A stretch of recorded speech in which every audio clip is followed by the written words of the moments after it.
Joe, did I scare you? You're on mute. You're on mute. You're on mute. You're on mute. Did I scare you? You didn't scare me, but you caught me. It came right in as I was trying to clear my throat and get ready to rock. Okay. Terrible timing on my end. We'll learn. We'll learn. Anyway, we are live. Welcome back, ladies and gentlemen. I am one of your co-hosts, Blake Ruffino. I am joined by my good buddy Joe. We'll let you guys know and let him tell you about himself. Buddy, I'm excited. Joe, I'm excited. College football's back. This is my Christmas. This is what I live for, okay? It's back, baby. We got football games today, really big games, and especially around the SEC that we'll talk about. But first, tell all the AYS listeners as we're doing this, tell them a little about yourself, Joe. What's going on here? So I don't necessarily have the Southern connections that you have. By the way, nice mug you got there with the Bleav. Yeah, mug, you like that, huh? You like that? Speaking of drinks, we got some stuff coming up a little later, but tell the people about yourself. Yeah, so I played college football at the University of Rhode Island, fellow FCSer, as You're we damn were right talking you about did. before. Yeah, you did. Yeah. Fellow FCSer as you are, you played at CLA, but producer with Bleav and fellow college football enthusiast. You're talking about this being your Christmas, man. I woke up at the crack of dawn over here on the West Coast, and I am just so juiced up. That's the one thing that got me out of bed is like, I'm tired as hell right now. I slept 5 hours. I could barely sleep last night. Like you were saying, you could barely sleep. I just want to watch these games. This is going to get me through the day. I'm so juiced up. Yeah, I didn't sleep. I'm like on 6 coffees, 45,000 milligrams of Ambien. You know, like I'm ready to roll. Vyvanse, all of it. If it's got a pill for them, I'm taking it. I mean, maybe I shouldn't say that live on air. Oh well, I'm jacked, Joe. That's what I'm trying to say. I'm ready as to you go. should be, as you should be. We got so many good games today. It's a good way to start off the season with what we got lined up. Not only do we have a lot of good games, we have a lot of good guests that are going to be joining us. Me and Joe are going to be breaking down college football playoff expansion. Joe, was huge news yesterday. We'll be followed by, though, former UGA running back Israel. Tell me his last name again. I keep messing it up. Troupe. There we go. Also, Jenna Duddleston will be bringing us the drink of the week at 9:45, and Zach Goodall will be joining us at 10 to cover Florida and Utah. And former Oregon and Panthers running back Jonathan Stewart joins us at 10:15. So we got a big slate in store for you guys today. So you got to do us a favor by hitting like and share and all that good stuff as well. Joe, we're going to do this. We're going to start off the show, though, and talking about college football playoff expansion. But we got to do one small thing before me and you get into probably a debate about college football playoff expansion. We got to pay these bills. We got to talk about our good friends over at BetOnline. So everybody, do us a favor. Stop, collaborate, and listen. Do us a favor by hitting like and share. I see the numbers. I know all of you Rudy Poos that are on Facebook. Hit that like and share, baby. If you're on YouTube, hit that subscribe button and notification bell and go to our forum, AYSSnetwork.com. Okay, so let's do this, Joe. Let's pay a quick bill because we got to get to a lot of stuff.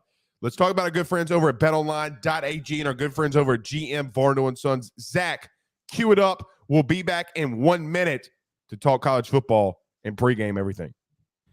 BetOnline is the fastest and easiest way for you to wager on all of your favorite sports, contests, events with the first-to-market odds and lines. Find reviews for all the news for each league, including Major League Baseball, NFL, NBA, NHL, combat sports, college sports, esports, and even golf.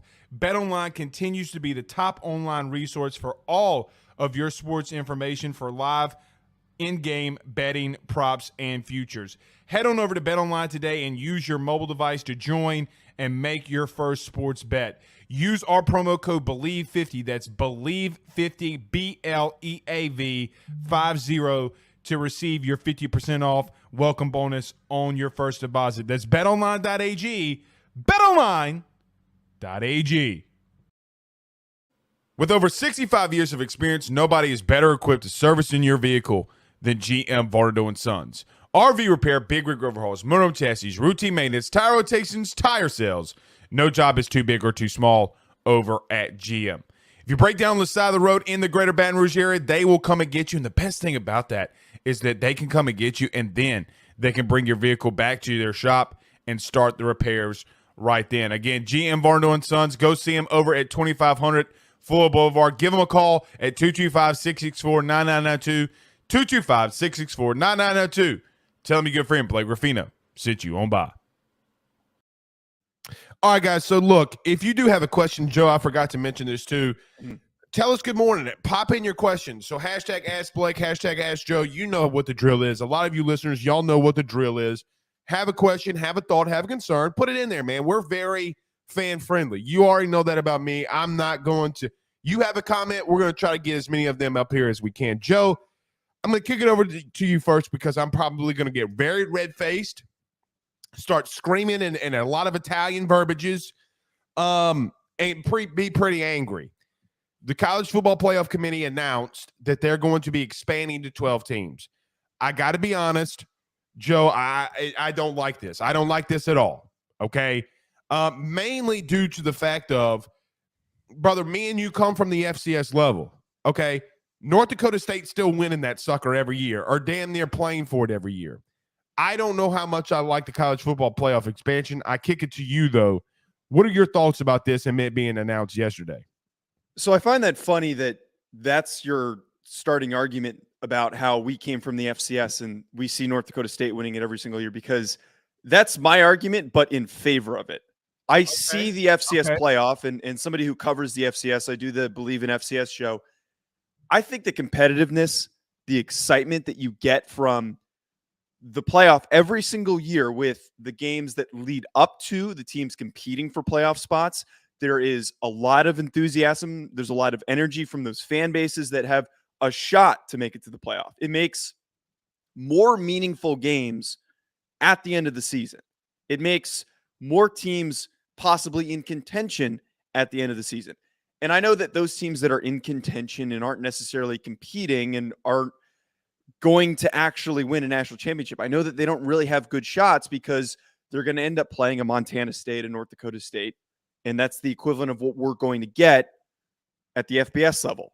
Those teams aren't going to beat Georgia, LSU, Alabama, Ohio State, Michigan. They're not.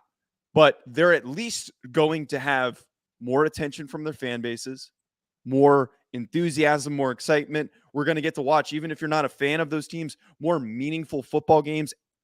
Teams aren't out of contention after week 7. As much as we watch North Dakota State win every single year at the FCS level, I still get excited knowing that there's teams competing to get in. And then also those first round games are always really explosive. They're really, really fun, hard fought battles. That's what I want.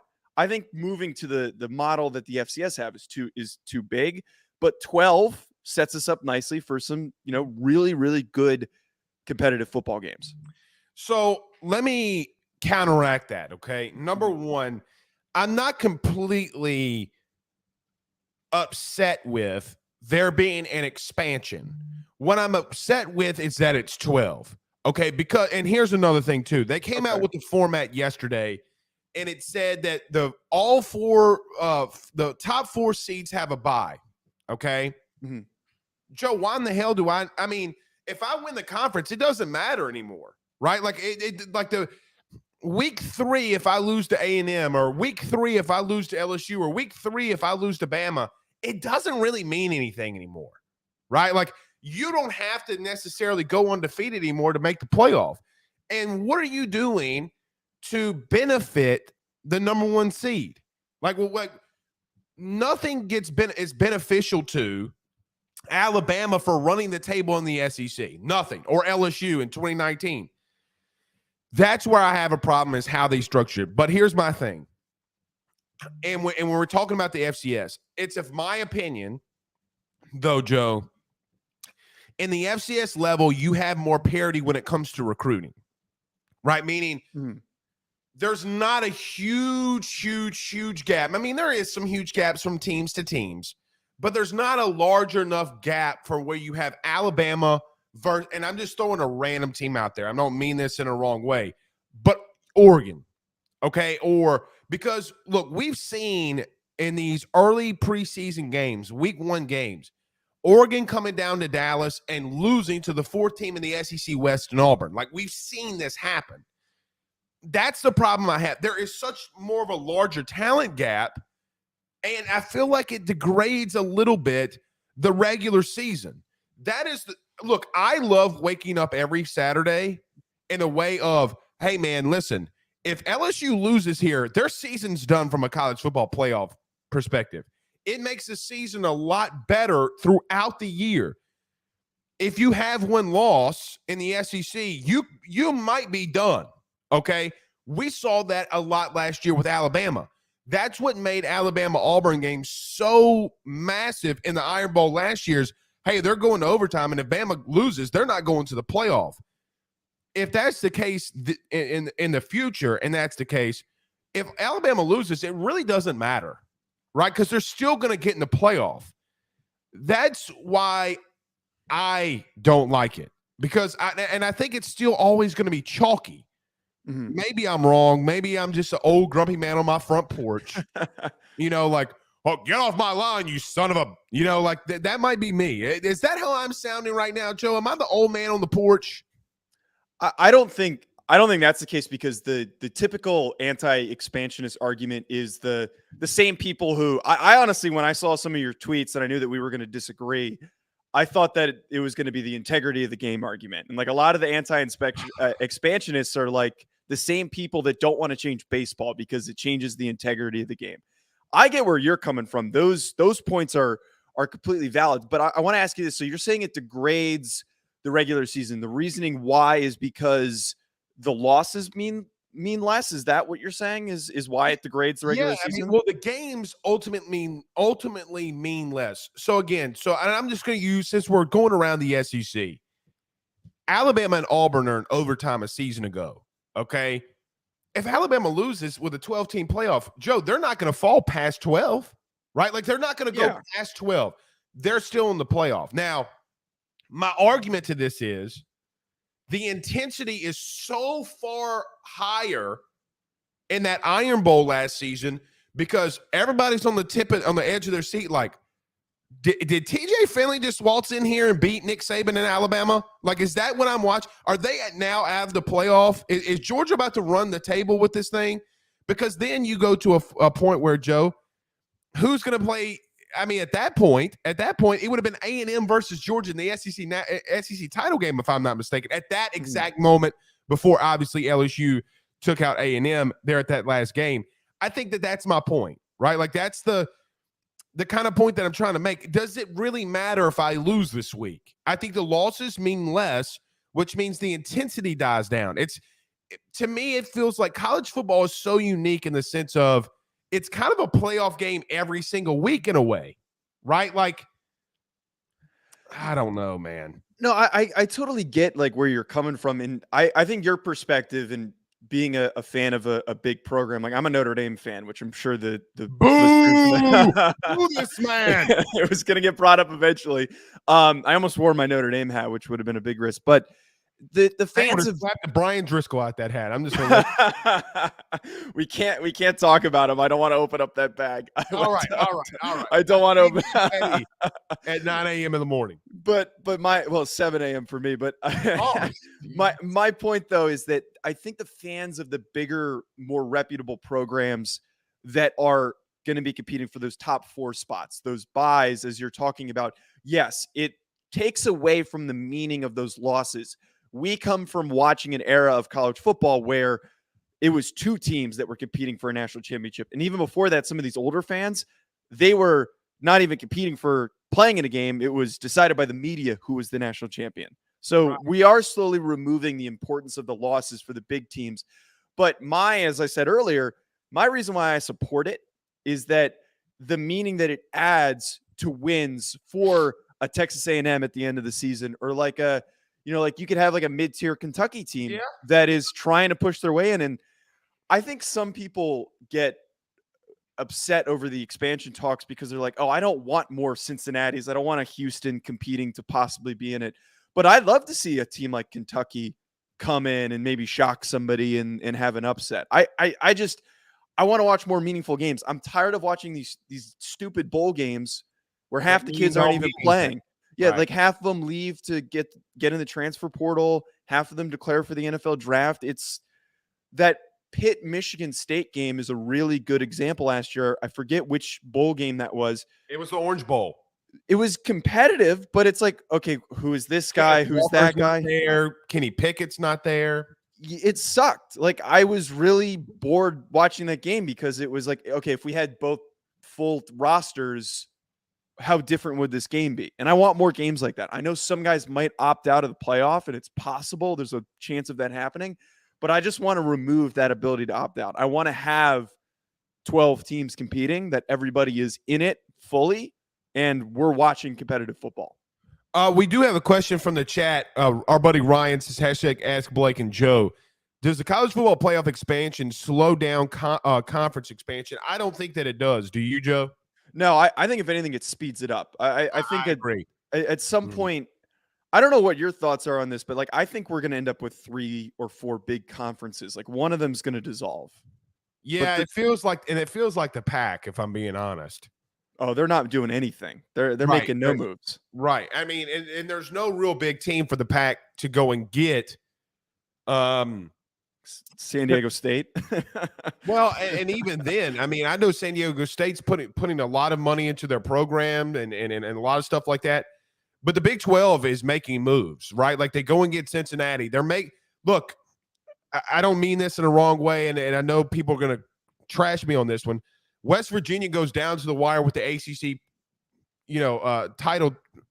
I would say title. Was it? God, why? It's so early in the morning. Why am I messing up on this? The reigning conference champion. Yes. Yeah. Okay. And Pitt. So my point is that the Big 12 does have some solid teams. Okay. Baylor's in that. So they will do that. But I think it makes, because Joe, I think that they said that they'll miss out on $750 million if they wait to 2016. Okay, they're going to want to get Texas and Oklahoma in the SEC as quick as they can. ESPN's going to want to do that. Okay, so that's me. Let me flip this though on its head, and I agree. That's one good thing I agree with you with is the games do get shifted. There's more meaningful games at the end of the year. You have Kentucky fan base that's really ready to go at the end of the season. Let me throw this your way, though. Do I really want to see, and I'm throwing this out there, and because Notre Dame was the 5th team last year, do I want to see number 5 Notre Dame going up against a 12 ranking? I say Kentucky, but Kentucky was a tough team. I forget who was 12 last year. I mean, maybe, and this might be a bad comparison. Maybe you're right here, but I'm trying to think of some years like Georgia. When Georgia was number 5, I don't want to see them going up against number 12 Cincinnati, like for a playoff. But Cincinnati got it close. Maybe you're right. I just don't like it because I want the 4 top teams. But I do agree with you, though. If there is one big thing, we do get more meaningful football at the end of the year. And look, let me ask you this, Joe, since we're talking SEC. How many teams now get in the 12-team playoff? How many SEC teams get in the playoff? Yeah, I mean, it's going to be like 5, realistically. Maybe 6. Right. Well, and think about this. Now, let's flip it. How many Big 10 teams get in? Hey, are you going to keep out Ohio State? No, I mean, we're probably going to have an emphasis to keep those brands in because it's a committee that's picking still. Like, that's one of the things that I'm not a total fan of and I think needs to be restructured is we're still relying on the committee who's going to make their decisions based on what's going to make them the most money. And I don't know how you fix and restructure that. There needs to be maybe some power ranking system or I don't know. That's not going to change. But the same defunct committee that has made poor ranking decisions is still in charge of this is the one, caveat of it. The one thing I'm kind of curious to ask you. So you're saying you don't like the fact that it's 12. If you restructured this and you expanded it, how many teams would you put in? Or do you just not want to expand at all? Okay. At max 8. Yeah. I mean, look, I'm kind of to the point where it's going to happen, so I better get on board with it. I just think 12 is a little too much. Like, Zach, can you pull up the 12 teams from last year or a couple of seasons ago? Zach is with us, our producer. I forgot to mention him being with us and that Tim Tebow-sized haircut. I just think that, if you have a situation where, Joe, that a number 5 Alabama plays a number 12 West Virginia or some way or another, that's going to be an arse whooping. Okay, that's I don't know if I want to see that. Maybe I'm going to watch it. Don't get me twisted, But I don't want to know if I want to see, Utah was number 12. I don't think Utah has any business playing Georgia, if I'm being honest. But I watch it, Well, we'll think of it this way, though. The way that Utah played against Ohio State in the Rose Bowl was competitive. Yeah. And I totally get if they played, say a 5-ranked Georgia team, they probably would have gotten beaten pretty handedly. But if we get a competitive Rose Bowl type game in the playoff, like that's exciting. That's fun to watch. That's college football to its core. Let me answer this very quickly, Joe, because we got a lot of this inside the chat about LSU. About Will Campbell, guys, I was told that he's going to be fine. He's going to play. Don't worry about that. Joe, before we get here, I do want to ask you a question because we're talking about Ohio State. I'm going to ask you this. You got a prediction on the game, Notre Dame and Ohio State? Yeah, I do. And the one thing I have with this is I don't understand why everyone is saying that Ohio State's going to cover. Like, I get it. On paper, without looking deep into this matchup, it's easy to say Ohio State's going to kick the crap out of Notre Dame because Notre Dame never shows up in big games. Marcus Freeman's leading this team right now, and that roster is rallied behind him way more than anybody was rallied behind Brian Kelly. And I don't want to open all right now too much. I don't want to open too much. Be careful. I don't want to start too much. But the other thing too, we remember back to the Fiesta Bowl last year. I was at that game. The defensive coordinator for Oklahoma State was Jim Knowles. Yeah, Oklahoma State was, State now. And he's at Ohio State now. And Jim Knowles was supposed to be the best defense coordinator, one of the best defense coordinators in the country, one of the best defenses in the country. And they gave up 400-something passing yards to Jack freaking Cohn. Dude, I have confidence in Tyler Buchner. Way too much, bro. That dude's not as bad of a quarterback as y'all say he was. He was not good. I'm sorry. Either. He wasn't bad, but he was also a reason why that like they could have beaten Cincinnati if Buchner was in that game more, and if he was used more, and if he was further along in his development. But like I don't want to go down the Jack Cohn rabbit hole. My point being, to give up that many yards and to get blown up defensively that badly against Notre Dame's pretty average offense, I have high expectations for them facing a same scheme against a defense that last year wasn't very good. They're going to be better this year, but coming into week one, it's going to take some time for them to get used to that new scheme, to settle in. I have very high faith that this could be a shootout. This could be a close game. Let me just say this, because in college football, if you notice, to me, Joe, the final score doesn't dictate the game. Meaning, and how do I want to say this? Notre Dame losing by 17, in my opinion, is not necessarily a blowout. Here's why. Because you could have situations late where you could have 3 quarters that it's a 1-score game, and then late into the 4th, Ohio State separates themselves. Okay, we see that in college football literally every week. Okay, like literally the best team starts to separate themselves. Michigan State did that last night. Okay, like they separated themselves there late. It's a close game the entire time. But if I look at the box score, Western Michigan was really in that game the entire way. So I don't think that it's necessarily the final scores as an indication all the time that they got blown out, right? I am interested about Notre Dame's quarterback. How are they going to get the ball down the field? But that's, nevertheless, we'll see. I think he can run. He's a great runner, and you got to give him athlete. Great athlete. Let's shift it though, because we do have a lot of guests coming in here. We're going to talk some Florida. We're going to talk some Florida, Utah. We're going to talk some Georgia, Oregon. Of these games around the SEC, I do want to kick it to you though very quickly, because we'll get into those. You talked about Brian Kelly. You talked about some of the things, and obviously following Notre Dame. Well, they go to Florida, or Florida State comes to New Orleans, and they play in the Superdome. I guess, what are your expectations for LSU though, in your opinion, because of Brian Kelly and this new regime and new staff? I think seeing how Notre Dame was in their first season under Brian Kelly, it was a learning curve. I forget the exact record that they had, but they struggled in that first season when it was Brian Kelly leading the way. I think they were like a couple games over 500. it took some time to step into and to develop into the program that they were, where they were competing for shots at the national championship level. Right. It's going to take time, and he's got to recruit. He's got to rework a roster that was struggling. They were weak at a lot of positions. 37 scholarship players as an example in the bowl game. Yeah, Right. and they lost a lot of guys to the portal. You lose Eli Ricks, who's a really good player. You brought in some talent. It's going to take some time. I think that just LSU fans, it's a guy who's going to lead your program in the right direction. He's not going to have the difficulties of trying to recruit to a high academic institution. Like, there's really huge restrictions of trying to get guys into school and to keep them there. But I think that there's it's going to take some time. It's going to take a couple of years is all I'm going to say. The one thing though, is if y'all don't show up in big games, all I have to say is there was enough proof.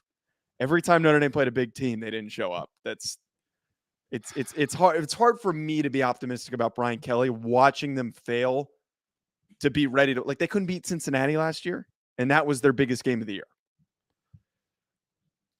I get what you're saying, and I'm coming this from a very homer and biased, probably for some people that are outside of LSU's fan base. I still think right now there are position groups at LSU that have more talent than Notre Dame. Okay. And that's not and Notre Dame has position groups that are more talented than LSU. Offensive line, obviously, being the biggest. I don't know if Brian Kelly's ever had a Kayshon Boutte, Justin Jefferson, Jamar Chase at Notre Dame. And those guys are from the state. What my thing is, Joe, with Brian Kelly is what happens if he can get those weapons on the outside, right? And look, this isn't a fault or a criticism to Notre Dame at all. Mm-hmm. Because LSU does this to everybody, because our state and LSU and Louisiana produces high-level DBs, wide receivers. That is our calling card. Like, there's no ifs, ands, or buts about it. My only question with Brian Kelly is this. With a team that has, like, so for example, Joe, they lost 7 games last year. They had 10 guys get drafted. Okay? If Brian Kelly has that type of talent, can he get in just year one? Is Brian Kelly worth 2 or 3 wins? That's the number one thing that I'm looking at. Because I do think that although Brian Kelly gets a bad rap in those big games, and I understand it, is he worth the 2 games? Should he win the games that he's supposed to? And I think that if he does that, LSU's momentum and recruiting.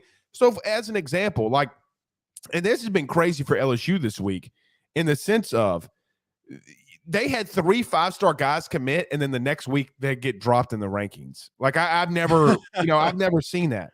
So I am interested to see, and I think that Brian Kelly, Joe, and LSU, and I said this on my show, my regular, AYS show this week, I feel like they're on a linear path in a lot of ways. Brian Kelly has to prove that he is good enough to be coach and win a natty, right? Also, LSU's got to prove that they're back, right? So both of them have to go on the same type of linear path to get to there. That's just my only thought, I guess. But you have a lot of experience with Brian Kelly. So it's tough because LSU fans don't understand. It's like us trying to explain to you Les Miles is good, to some extent. Now, Brian Kelly's better, but I guess I get it. Right. My only thing is that Brian Kelly has served for me, like, every year there was always so much optimism. Every single season, Notre Dame fans were optimistic that they were going to take that next step, that they had the recruits. And, like, you're talking about how they weren't producing good receivers and defensive backs, but they always had really good linebackers. They always had really good tight ends, elite offensive linemen. They were always getting 5-star offensive line recruits. They had the pieces. They could never get that quarterback to really push them over the top. I think LSU has that advantage now that they can actually go and get that guy, that they can go and get a 5-star guy for Brian Kelly. He's going to be able to recruit. I just wonder, the thing that has always held me back on wanting to buy into Brian Kelly fully is if he can prepare his teams for big games. And I'm willing to see how it plays out. I'm willing to see how it plays out at LSU because it is a new setting. I'm not going to sit here and bash him and say he's going to fail everywhere he goes from now on. but I am wary of it. And I think as LSU fans, you should acknowledge it. And you should just be aware that there's a chance that he's still the same guy once he gets in these big games, when they have to play Alabama in 2 years, when this roster is really, really good, when they have to play, Georgia and compete for an SEC championship game. How does he bring these guys to show up? Well, one thing Brian Kelly will have at his fingertips an advantage. He can go get a guy like our next guest, a guy that was a running back at Georgia, hitting them things. Woo! I'm telling dude, Georgia running backs are different breeds, bro. They're just different dudes. So let's do this. Let's go and talk about our good friends over at Gramco, thegramco.com. Guys, we will return in 1 minute with our very first guest. See you very soon. It's too early. See, that's why I go at night, Joe. I'm stumbling over my words here. We need a drink. We got that at 9:45. We got that at 9:45. Let's pay these bills, guys. We return in 1 minute. Guys, I've got to talk to you about our good friends over at Gramco. They are the Delta 8 company based out of the state of Florida. They're founded by college football junkies just like you and I am not sure if you're familiar with Delta 8, but you need to be. Gramco is the absolute leader in this field, and they have phenomenal products that I just need to tell you about. First off is the Wake and Bake coffee that is absolutely spectacular. The gummies are as well, as they're the best in the market. So go to thegramco.com right now and use the promo code AYS25. That's thegramco.com, AYS25 promo code to get 25% off of your order. Jump on this fast, as it is perfect for holidays, anniversaries, and everyday use.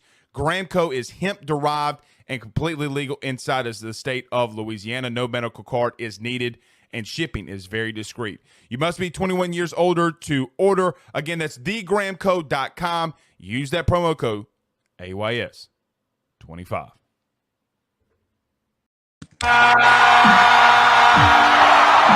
All right, guys, we are back. Joe, we have a special guest. Look at our man here. Got the Georgia swag on. We got Georgia, Oregon today. Joe, lead it off. Yeah, we've got Bleav in Georgia host Israel Troupe, former Georgia running back, great at the University of Georgia. Israel, really appreciate you hopping on with us this morning. We got a big game for the Dogs against Oregon. Oh, man, I appreciate it. Getting in at 4 o'clock last night from a great Friday night game. It feels good just to wake up and see game day this morning. You know what I mean? No matter how late it is, that first game day just kind of hits a little bit different. Israel, it's really interesting because you guys are coming off a national title. Your DC goes to Oregon. You get Bo Nix from Auburn, obviously the big Auburn-Georgia rivalry. Mm-hmm. He goes to Oregon. I guess what's the feeling you have and maybe the fan base has around this game? I know it's a big game here in Atlanta. I guess what's just the overall feel going into today? For me, me and Corey talk about it on our podcast all the time. And for me, it's just about not being complacent. Dan Lanning knows the leg of the lamb at Georgia. He was there with Kirby all those years, just coming off of a national championship. So it's going to be interesting just to see how we come out, how the defense looks, especially that's the biggest question of the year. Can Stetson, keep it rolling? I think there was a lot of, back and forth about him and JT. But at the end of the day, he was the national championship quarterback. You know what I mean? So has he gotten better? Does he stay complacent, or does he, take that next step into being QB1? I said it this week, Israel. I don't understand the Stetson Bennett slander. Okay. You could be a really damn good college quarterback. Absolutely. Like, we don't have to look at you as an NFL prospect. Like, you could be really sorry about the curse there because I get angry about this kind of stuff, right? You could just be a really damn good college player and lead your team. I did see the haircut, though. Man. Looking like that Tavius Bennett. Okay, my man went to the barbershop. He got lined up, though, man. He looking fresh. At the end of the day, when your teammates give you a nickname, they call you Tavius Bennett. You made it. Once you get that nickname from your teammates, you made it. Pretty much. They trust you. You've built a great relationship with him, and I think they know him as their quarterback. Go ahead, Joe. You got anything? Well, really quick, I gotta apologize to Israel. I made a slight mistake on our notes. He played wide receiver at Georgia. I'm really sorry. You wore a number in the 20s, didn't you? Though I was 28. Yeah. I don't know why. Just like when I played and stuff, it's like a mental block. You see the 20, it's like immediately running back. You don't even want to remember anything else. But apologies for that, Israel. No, you're good. Danny Ware had it before me, so obviously they kind of associate that number with the running back, and it's kind of weird because me and Conley were the only two receivers that had like running back numbers. And he was in the 30s, right? Didn't he wear like 30 something? Yeah, he was 31. Yes, indeed. Speaking of these, Georgia receivers, you guys lose George Pickens, and you guys are now reloading, and you're moving on. And Stetson's got some new pieces. Mm-hmm. What confidence do you have in that receiver group coming into today's game? Man, I love the receiver group. He's got a lot coming back. AD Mitchell, Carries came back, which is very huge for that room. Blaylock, coming off an injury from last year, he'll be back and be a huge contributor. And the lone knight, Lad McConkey, he showed me a lot. He reminds me a lot of Michael Bennett when I played. And it's crazy because you see this little white kid and you're like, man, he ain't gonna do nothing. He goes out and he's balling. Little Wes Welker, Beasley. So I'm excited about this receiving core, man. People give us a bad rap simply because we don't get the elite quarterback or receiver. But I mean, hell, we're coming off a national championship, so I guess it really doesn't matter. And I mean, George Pickens is killing it in the NFL, so obviously there was some development there.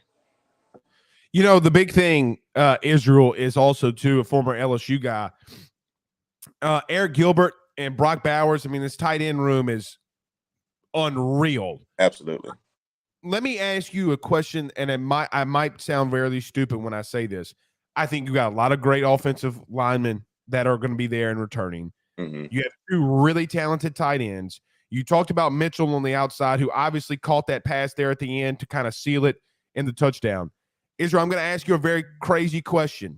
Can this offense be better than a season ago? I know that you're replacing two really good backs, but when I look at it now on paper and I start breaking down Georgia, I kind of sit back and ask myself the question like, hey, dog, be careful now. They could be better offensively. I guess, what are your thoughts on that with Georgia? Man, absolutely. I think as a whole, just some of the great things that we could do, just personnel-wise. We have legit 4 great tight ends. I talked to Coach Hartley. He recruits down here in our area. I talked to him and I said, dude, how much fun is your room? And he was like, I love it. You got Brock, Washington, Gilbert, Oscar Delp. You got 4 great, really good tight ends in that room. You look at our receiving core, although we're young, we got a lot of experience coming back. You look at us up front. We lost a couple of guys, but at the end of the day, we got some more athletic guys coming back. You got Mims and Ratlish coming back off of injury. Van Brand, leading the charge at center. So he's an experienced guy. That's always what you want at center. And then Stetson Bennett's gotten better. And we all know at Georgia, let's put it like this. We are now the new running back at Georgia. So I'm okay with that. We reload. We got Milton, McIntosh, and Edwards, who had very significant playing time from last year. So this offense can be just as explosive as you want it to, because if you really, in the grand scheme of things, outside of Burton, who was kind of hurt, throughout the season last year, but still had a great season. At the end of the day, we really didn't lose anybody on offense because all those guys played.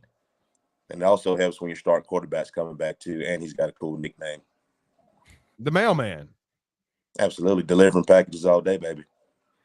Every time somebody says that, though, God, Lord, forgive me, they said he's delivering packages, I always say, I put a pause at the end, pause. I just gotta throw that out there. Time out. Wait a minute. Time out. Like, whose package? What kind of package is he delivering here? Joe, what else you got? What you thinking? Yeah, Keely Ringo was one of my favorite evaluations of the summer, and I talked about him on my draft show. And the dude's a baller, like tall, long, crazy athlete. What are the expectations for just a guy like him and that secondary? It's so funny to look at this team and to see all those defensive guys leave, and how many of them got drafted in the first round. Absolutely. And I think people forget that they're loaded back up with other 5-stars. But so, like, what's the expectation you think for the secondary? The secondary is the secondary. Me and Corey talked about it on the show the other day. One thing about it, we all know Georgia's secondary is going to be the secondary. You know what I mean?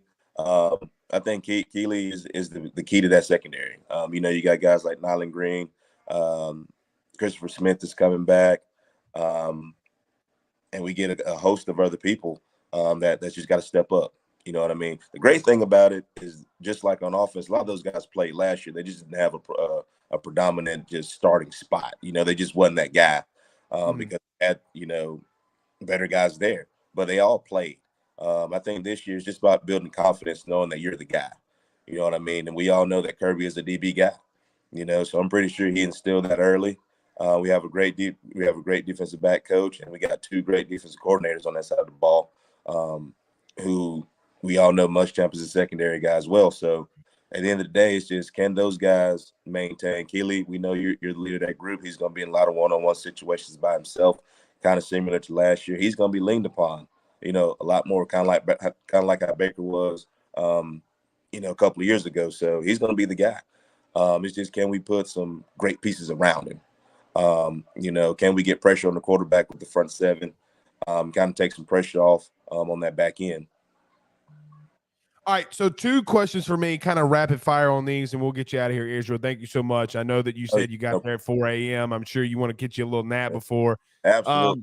I'm up Number now. 1, how do you replace Nakobe Dean? I think the defensive line has a lot of talent along there, but you replacing the middle backer versus replacing Jordan Davis is a big deal, right? Like, number 1, how do you replace Nakobe Dean? And then number 2, how do you see this game going between Georgia and Oregon? You can't really replace a guy like Nolan Dean. He was different. He was the quarterback of that defense. He got people right. The one thing that I always remember was, I think it was him and Chad Tindall got into it, with a shallow route in the Alabama game. He got screaming at him, and the next play he goes and makes a sack. You know what I mean? Because he knew, exactly where he's supposed to be. So you can't really replace a guy like that. But what you can do is figure out who's going to be the next guy to step up. I'm looking for Nolan Smith to step up. Bill is back for us.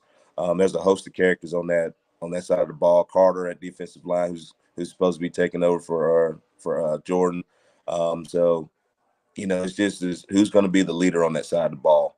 At the end of the day, we all homeboys, but we're trying to win the game at the end of the day. So if I get on your tail, it is what it is. We can go get a drink afterwards. You know what I mean?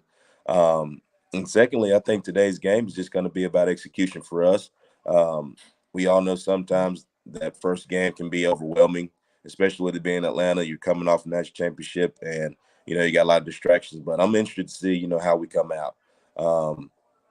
One thing about Kirby, he came from that saving tree, so he's not going to let us get complacent.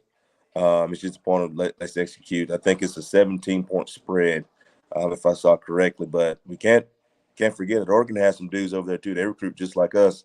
I think they're a year away from being really, really good over there, and I think Coach Lane is going to do a great job. But I think Georgia's got it today. I think I'm gonna go with that 17-point spread today.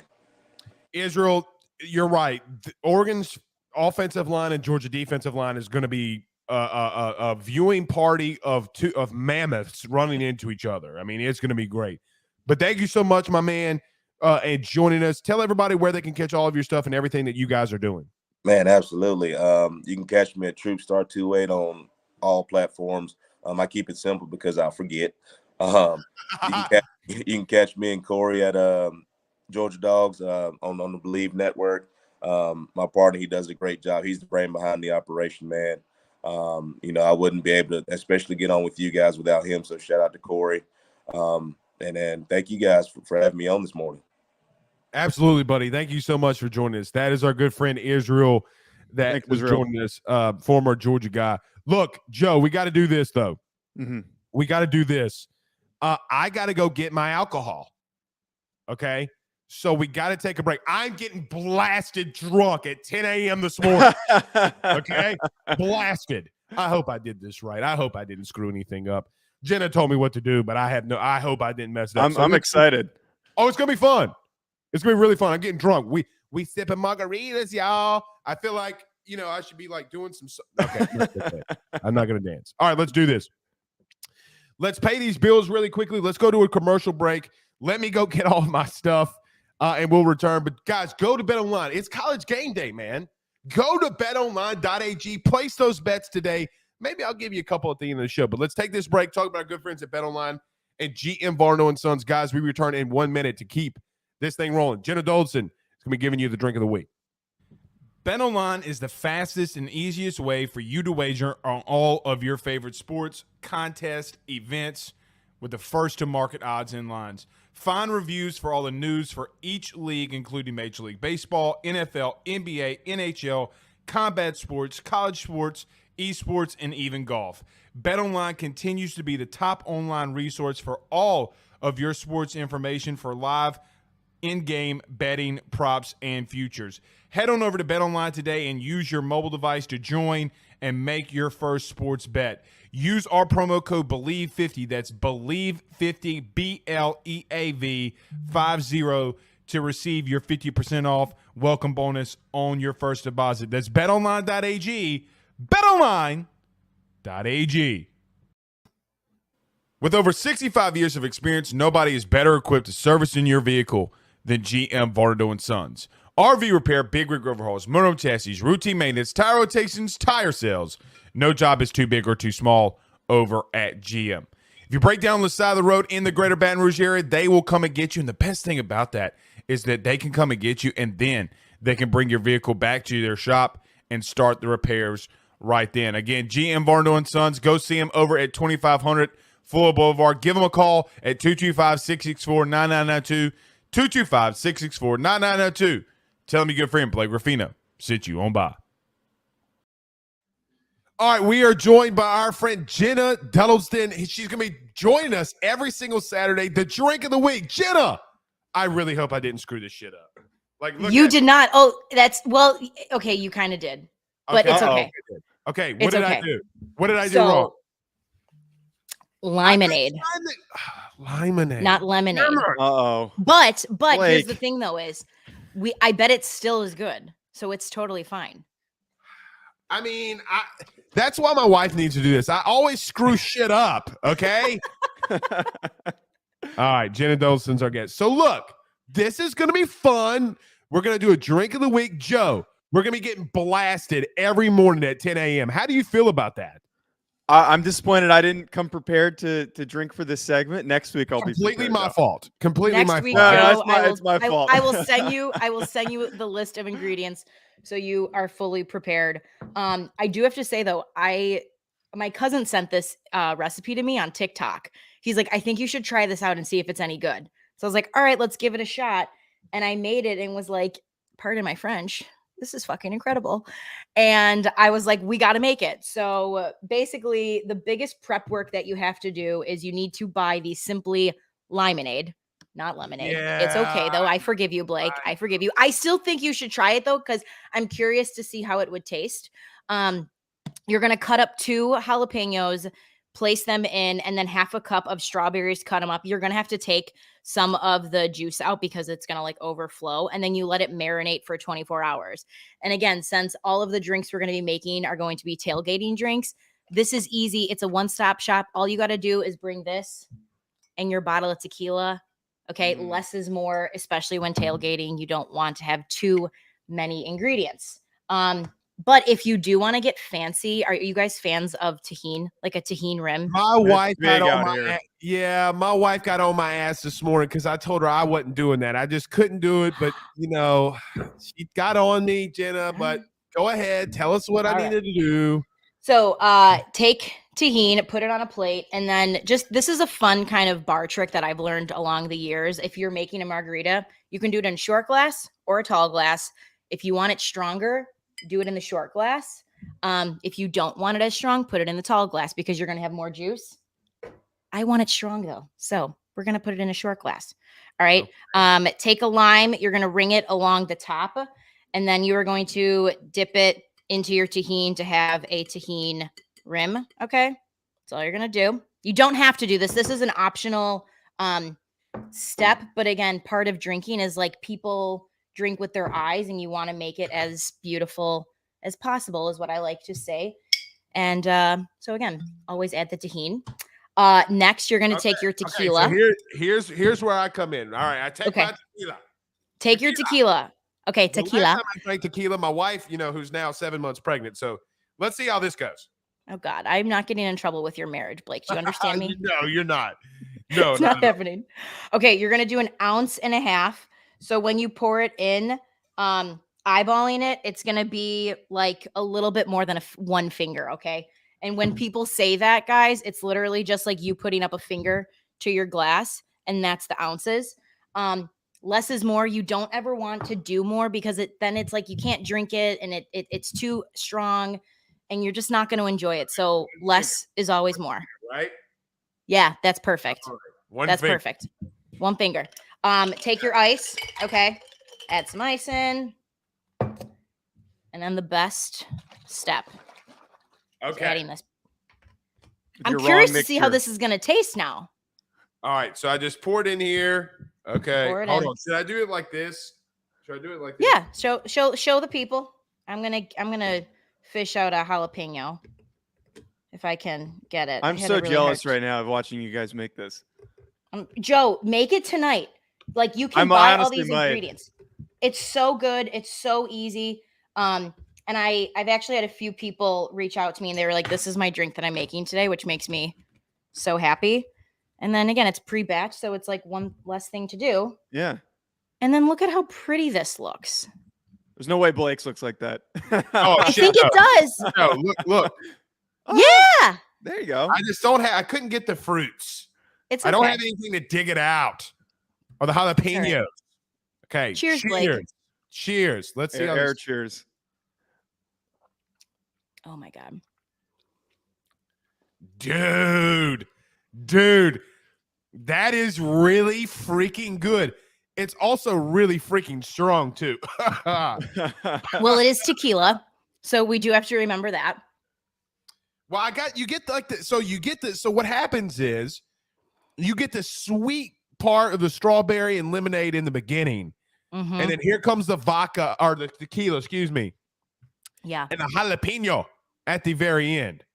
It's like And then sweet. It's like sweet and sour. You know what I mean? Like Yeah. sweet. It gives you all of the flavor profiles that you want in a drink, but by no means is it like overpowering. Because I always say cocktails should be balanced, and you don't want it to feel like you're taking a giant hand of Sour Patch Kids, throwing them into your mouth, and you're just like, oh God, that's so bad. Like you don't want that. But this gives you that sweetness, a little bit of that spiciness from the jalapenos. It's not as spicy, honestly, as I would like it to be. I could have added another jalapeno if I'm being totally honest. I put 2 in there. Oh, you could definitely add another jalapeno in here. You could definitely add another jalapeno. You're missing out, bro. I'm telling you, it's earlier for me, but I really wish I was partaking in this. Jenna, I gotta ask you a question. So, yeah, have you ever made? I tried this once when I was tailgating in South Dakota last year. Have you ever made something called apple pie, where it's like Everclear and do you know what I'm talking about? Joe. So can we do that one week? So I will tell you this. This is even better. Okay. As you know, many of the viewers know, my family owns one of the oldest bars in the city of Chicago. It's called Shinnick's Pub. It's been in my family since 1938. One of the things that we have done for years is on every Blackout Wednesday, meaning the Wednesday before Thanksgiving, we make and sell homemade apple pie shots. Well, during the pandemic, we didn't get to celebrate Blackout Wednesday. So my mother, Kathy, hi mom, who's watching, she makes her own, we call it smooth apple Sally, which is her own homemade apple pie shots. And there's different flavor profiles. So there's a fireball, a regular, and a caramel. And I'm going to have to send some to you guys one week so we can try it.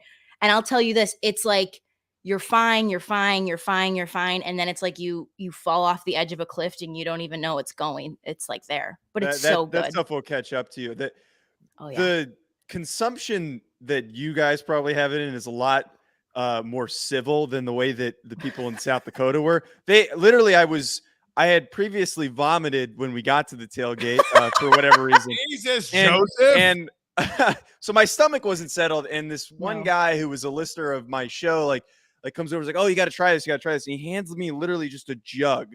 It's like, it's called apple pie. Didn't tell me that there was Everclear in there or any of that, and there was all the cinnamon sticks and stuff, and that really knocked me on my ass. Is all I can say. How did you drink it? I guess is my Out of the question. jug. They were just passing it around with the jug, and Like it's like they take a were swig. taking it like pools, like shots. Yeah. Okay, As that's you'd fine. expect they do. That sounds like the most Yellowstone thing I've ever heard, if I'm being honest. They, like, dude, they go different in South Dakota, dude. The I can hear. I mean, what is there really to do in South Dakota? Go to Listen, South Dakota State games. I lived in Southwest Minnesota State for a year, which is just an hour away from South Dakota, and I can promise you, the only thing to do in that part of the country is to get fucked up. They treat it like that. They treat it like that. Well, Yeah. Jenna, I will tell you this.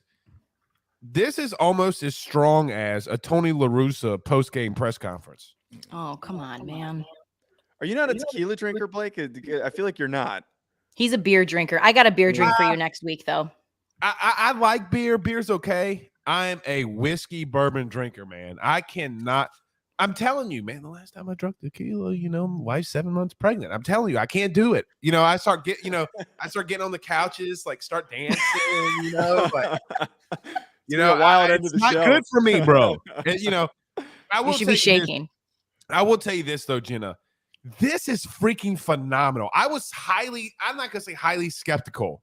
That's I fine. was a little skeptical because I'm like, yeah, like how is this gonna be? This is really freaking good. Yeah. And my thing is, this is something that everyone can make for your next tailgate. And it's really simple. And it involves you bringing 2 bottles in your cooler. So like 2 bottles or 20 cans of beer. I'd rather take this if I'm being honest. I don't. Thank you. Look, when I drink beer, shit gets weird. That you got to do. If it rhymes, it means it's going to be accurate. Yeah. But I really do like this. This is really good. Very simple. I got to be honest that the reason I stepped out for just a second, I did eat the strawberry. Okay. And I honestly thought I was going to alcohol heaven. Is what I felt like. Oh, yeah. Have you had sangria before, Blake?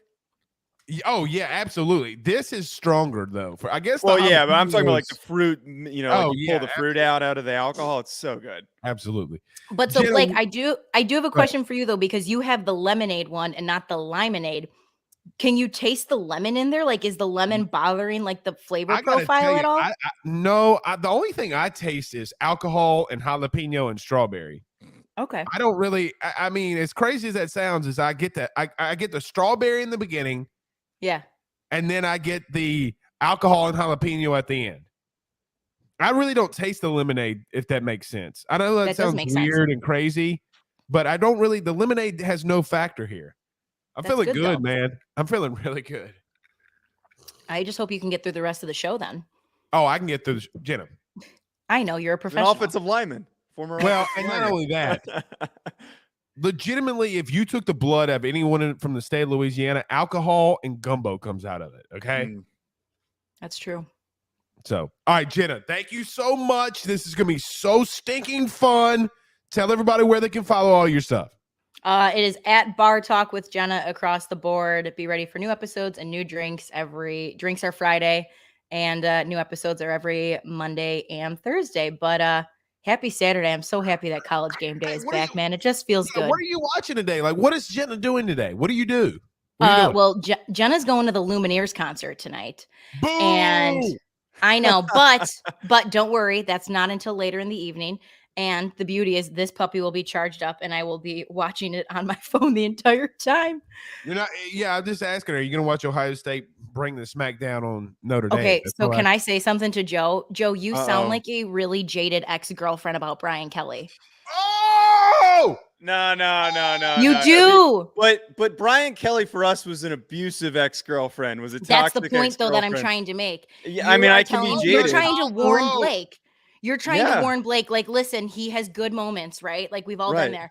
But I'm telling you, without telling you, that like this is going to end in a train wreck. Is kind of the language that you were using A little bit So before what I you're came saying on. is me and Brian Kelly are getting married. You guys might, but it But might end Jenna- in divorce. You did. I You mean, did that's lock- 50% you did of lock 'em marriages, down. though. Yeah. Wait, Jenna, I got to ask before you hop off. I don't Yeah. know if you said it or not while I was Pause. distracted. What team are you a fan of? So here's the thing is I don't have an allegiance to a team. Like, because I went to DePaul. DePaul didn't have Yeah. a football program. I feel like this year, and this is where I'm torn, I am Irish. So I've obviously rooted for Notre Dame, it being just Okay, good. over the border. But What I is also going feel on like here? I need to be an LSU fan this year because of coming on Are You Serious Sports. Don't pander to Blake over here. No, Don't it's pander the to truth Blake. though. Like, I don't have an allegiance. I like good football. I'll be cheering for the Bears, obviously, which is going to be painful. Go Bears. Del Bears. But no, I don't have an allegiance to a team at all. I just like watching good football. Well, regionally, it definitely makes sense to be an ND fan. So we're Exactly. always welcome to bring on any extra ND fans. Dude, my entire neighborhood is all ND fans because bet. we're all a bunch of drunken Irishmen. So it makes sense. Thank you so much, Jenna. We'll Thanks, talk to you Jenna. next week. I love this segment. This is going to be fantastic. Thank you so Thanks, much. guys. Bye. All right, that's our good friend Jenna. Joe, we do got to get to we got to go down way down yonder on the chat. Oh, wait, no, that's Georgia. We got to go. We got to go to the swamp, baby. Those Let's go to our Gators. good buddy Zach. I got to tell you, hey, so listen, Joe, I think I told you this. I did go to Bet Online in June. I placed a $10 bet that Anthony Richardson wins the Heisman. Okay. Really? Wait, what was the payout on that? Dark horse. It's my dark horse. You remember 2019, everybody ripped me alive. I said, here comes Joe Burrow. And maybe or maybe not, Big Daddy cashed out 15 hundos. Watch out for Anthony Richardson. Here it comes. But we're going to go to Gainesville. But let's do this very, very quickly. Let's go to my good friend Carol Falls out of State Farm. We return. We go to Gatortown. Guys, you might know my good friend Carol Falls and all the great service that he provides over at State Farm. He is your good neighbor after all.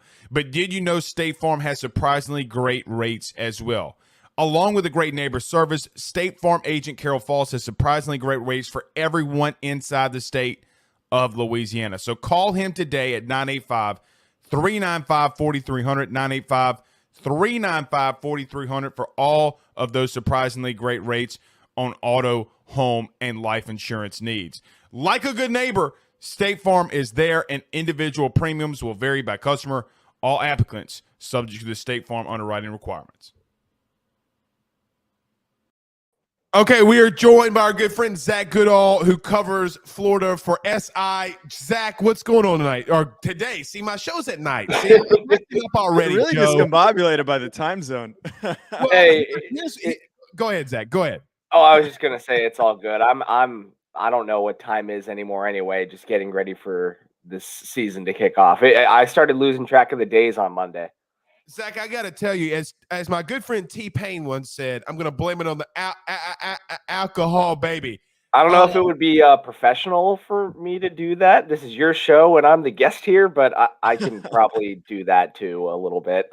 Well, listen, it's a difference in Louisiana. You can get away with getting a little bit tipsy before 11 a.m. You know, it's kind of like a thing. So Sure. It's a ritual. it's good. Zach, I don't know if you just heard, but I did before you came on. I did predict that Anthony Richardson, he's my dark horse Heisman Trophy winner. I do believe as he goes, Florida goes. I do, though, have my concerns on Billy being in Louisiana covering UL. That's neither here nor there. But today they go up against Utah. Really tough defense, really well-coached team. What are just some thoughts that you have about what's going to happen today down in the swamp? Yeah, I put out my prediction yesterday, and I guess I should have expected Florida fans being upset with me. They tend to be that way when I am as objective as possible covering Florida. I agree completely with your point on the idea of Florida going as Anthony Richardson goes. I think he is the make or break player on this entire roster at this point. I mean, if you've paid attention to the work Billy Napier did to the roster over the offseason, I mean, he has significantly flipped this roster. A lot of pieces Right. lost. I think they brought in 34 new players in total. On their first depth chart, they've got 19 freshmen, redshirt and true. I think 13 of them listed as a second teamer or above. It's a young team that is just not developed to the point where Florida fans, I guess, typically expect their rosters to be developed to. And I don't know if people are necessarily willing to accept that, but I think it's just, what came of the past 4 years of subpar recruiting under Dan Mullen. So if Florida's going to win games this year, they're going to need a player to elevate the squad beyond its talent level. And there's no other position that can do that quite like quarterback.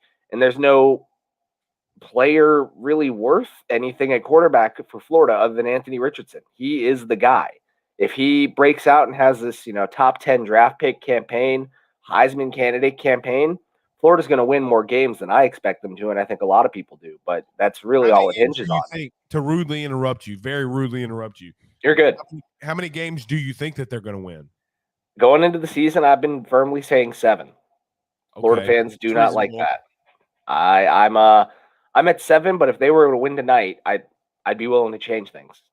What are your biggest concerns? I know you touched on them some, but really, what is the main focus? Is it the O-line? Because that O-line did take it to Bama a season ago. I guess what is your biggest concern? Florida loses to Utah tonight. If they do lose, they lose to Utah tonight because of blank. What is your answer to that? Probably the front 7 depth, because Utah is such a physical and imposing rushing team. I mean, Tavion Thomas is a hell of a ball player coming back, and they've got him as a co-starter with 3 other running backs. And I do think that another 1 or 2 of them could make a legitimate impact. But the dude scored 21 touchdowns last year, and they have maybe 22, including a receiving touchdown. They have 2 tight ends that combined for 14. This defensive line is very, very young. The front 7 as a whole, I expect a true freshman to play a good bit at linebacker. It's going to be tough to go up not only against these running backs, but Florida's struggled over the past 4 years to cover tight ends pretty routinely as well. Unless they've honed in on that in this new defensive scheme, again, this is just a test of some of their weaknesses over the past couple of years for a first game for Napier. It's a tough challenge. And when they're not covering tight ends, they're throwing shoes. But I kick it over to Joe. Yeah, throwing a lot of shoes. But this Utah defense, we saw last year how good they are, and the identity of this team is defensively. You got to be worried about Cam Rising, but you add Osiris Torrance to that Florida offensive line, who was really good at Louisiana, and Billy Napier, obviously familiar with him. What are the expectations for the offensive line? Because I think that's going to be so important in today's game, trying to match up with those dudes that Utah has. I think they're pretty high. Florida's biggest recruiting issue from the past couple of years was the lack of landing a blue chip offensive tackle talent. They swung and missed on just about everyone, but yet it's come together pretty well. There's still some recruits on this line. I think Richard Garage technically got to Florida after committing to Jim McElwain. So there's still some older veterans on the line, some guys that did develop well over the past couple of years. And that cherry on top is Osiris Torrance, like you mentioned. I mean, a preseason All-American. He has not allowed a sack in his college career, and he started for 3 years. I think that the line is in pretty good shape.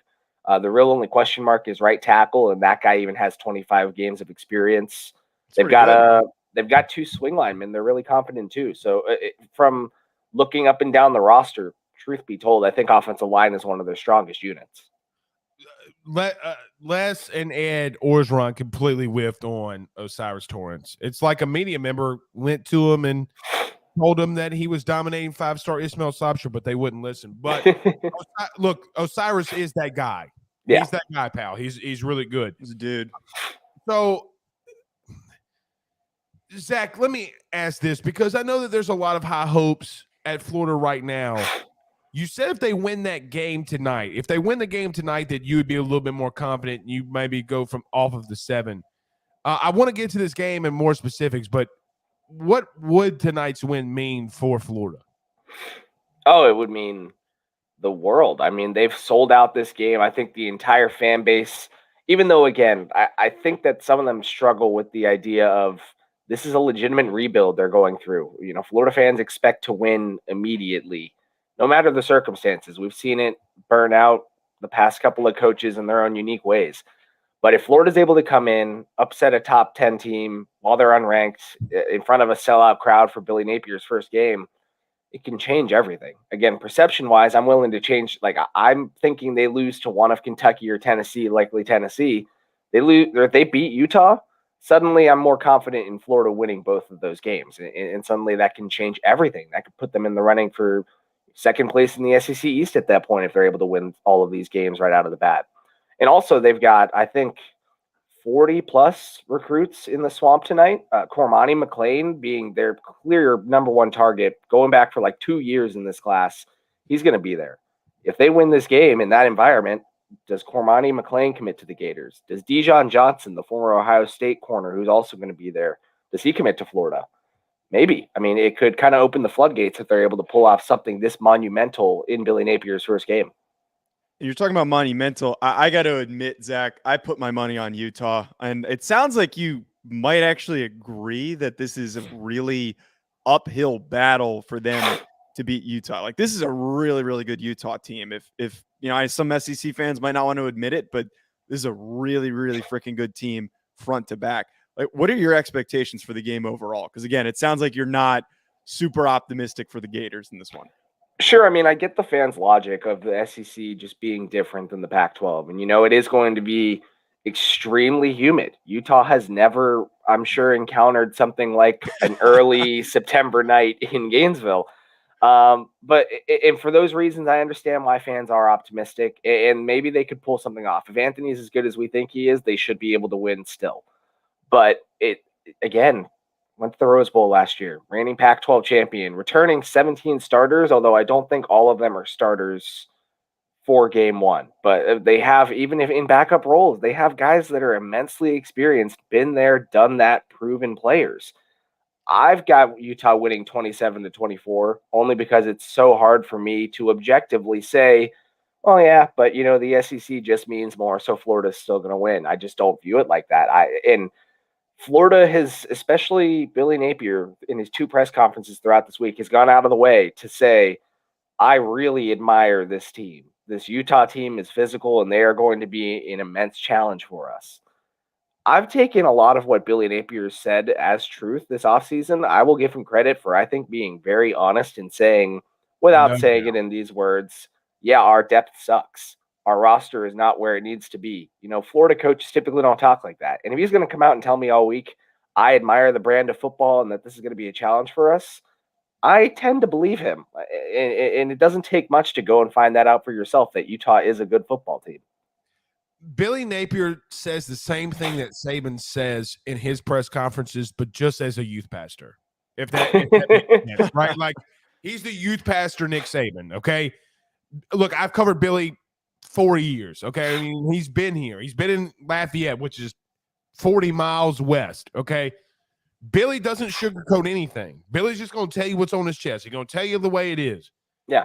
One thing, though, Zach, that you said that I think is massive. Look, I'm going to try to correlate this as best I can, but I was watching the UFC a couple of weeks ago when Leon Edwards head kicked Kamaru Usman and knocked him out. And I know a lot of people that enjoy sports. The weather and the altitude was a big deal. I think that Utah could start off fast, but then the weather gets to them late. Yeah. And I think when you know, my only thing with Florida is this.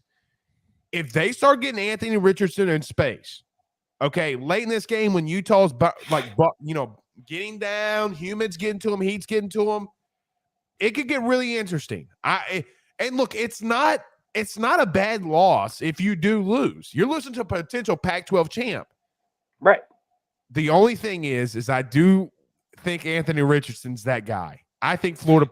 I'm with Joe. I think Utah pulls it out, but I think that if it's about to be Anthony Richardson. So because Billy just runs the ball so much with his quarterbacks. I guess when you look at Anthony Richardson, does he change the game so much where you be like, you know what, man, I don't feel confident in Utah though, because if Anthony Richardson goes off, Florida might have something here. I mean, in a sense, you're right. And I've looked at some of those numbers too. I'm sure you know more than I would, but like two All the of reason the past, I know is because my great producers down there below. So don't give me that. Well, like I think 2 of the past 4 years at Louisiana, they had 4 players rush 100+ times, or maybe 3 at least. But Levi Lewis was one of them last year with 3 running backs. And I think Florida's going to try and have the same rushing attack. They've got 3 running backs that they're pretty confident in, including a true freshman in Trevor Etienne, the brother of Travis Etienne. And Anthony obviously is very dynamic with his legs. I think they've tried to limit it. Is he going to play a lot, the ATN kid? Yes, I Bleav he's going to play significantly. Okay. Anthony's obviously extremely dynamic with his legs. I think we've all seen that, but they've also worked to limit it throughout fall camp. They want to avoid the injuries that he dealt with last year. He had like 3 or 4 unique injuries. So I'm curious if they're going to let him go and just kind of let him loose. Maybe they would later in the game when Utah starts to get tired, but they can at least use him as a complement to the 3 running backs that they've got. And the idea that, like at Louisiana, they ran it 55 to 60% of the time, I'd imagine they're going to try and do the same thing Utah's going to try and do and just impose their will. Joe, what's he thinking?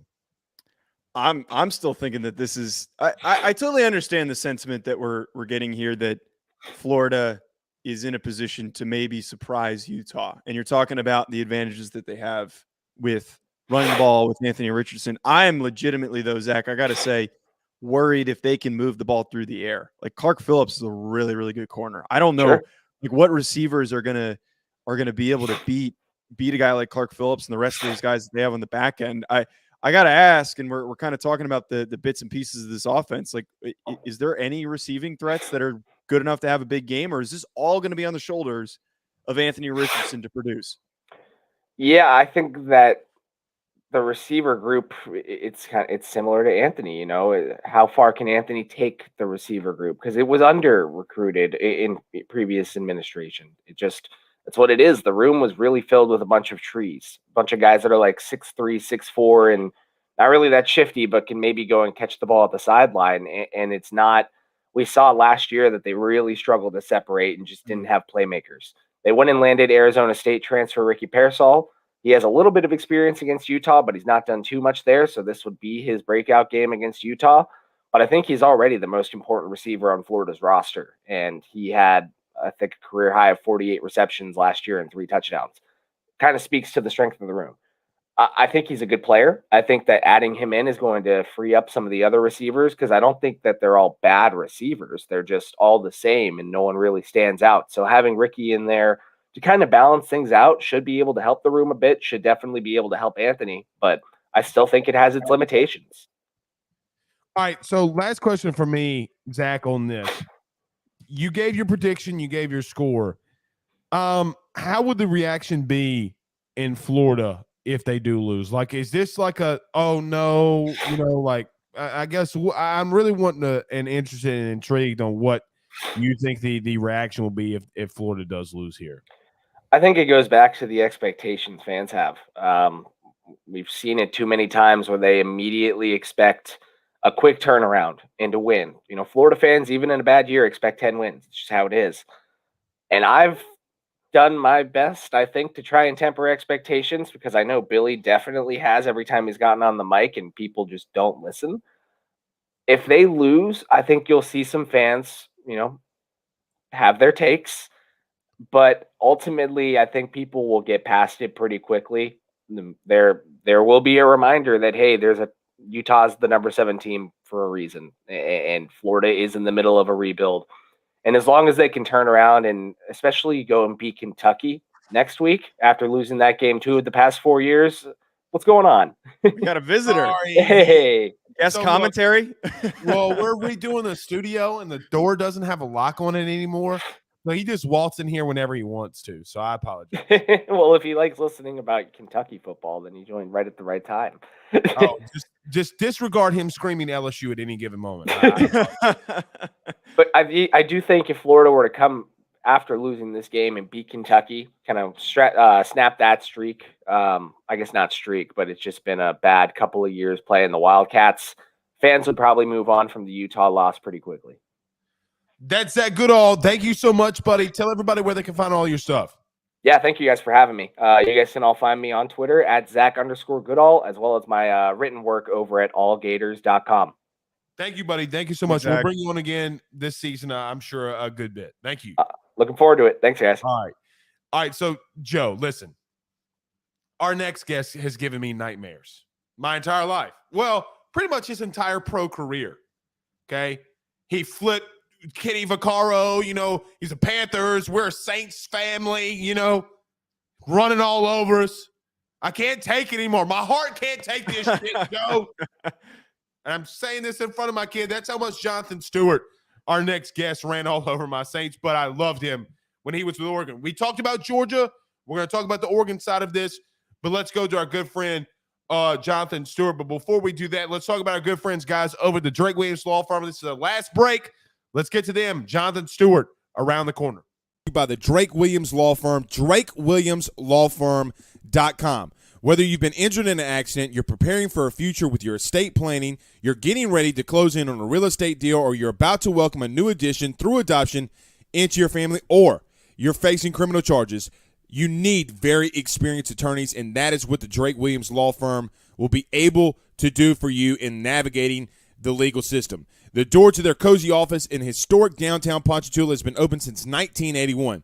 They have helped thousands and thousands of Louisiana families and individuals win cases, close on real estate deals, and regain that peace of mind. Their lawyers over at the Drake Williams Law Firm, Ernie Drake III, Ryan J. Williams, and Summer Vicnair, are very determined, compassionate, and dedicated to their craft. It's the Drake Williams Law Firm, drakewilliamslawfirm.com. Give them a call today at 985-386-7600. Tell them your good friend Blake Ruffino at AYS sent you on by. All right, our next guest has done some amazing things on the football field, but none better or none worse for you Louisiana people.